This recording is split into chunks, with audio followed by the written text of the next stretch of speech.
വരണ വഴി. ഇത് ഇങ്ങനെ തന്നെ ആയിട്ട് റെഡിമെയ്ഡ് ആയിട്ട് കടയിലുണ്ട്. ഇങ്ങനെ ഡിസൈൻ ആണല്ലേ? ആ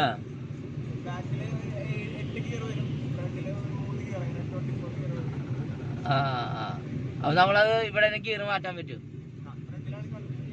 കൺട്രോൾ ചെയ്യാം. വെറുതെ ചവിട്ടില് മാത്രം ചവിട്ടണം.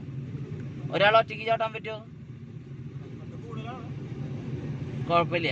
അല്ല ഒരു വെറൈറ്റി ആ അല്ല ഒരു വെറൈറ്റി മാതിരി കണ്ടാലാണ് ചോദിച്ചത്. എവിടെ ഇവിടെ ഇന്ത്യൻ ആണോ?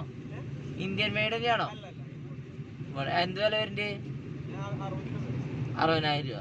ആ ലോങ് എടാ വാഗമണ്ണൊക്കെ പോയിട്ട് കുഴപ്പമില്ല, കാറ്റൊക്കെ കയറി ചവിട്ടണം എന്നുള്ളൂ. ഓക്കെ ശരി.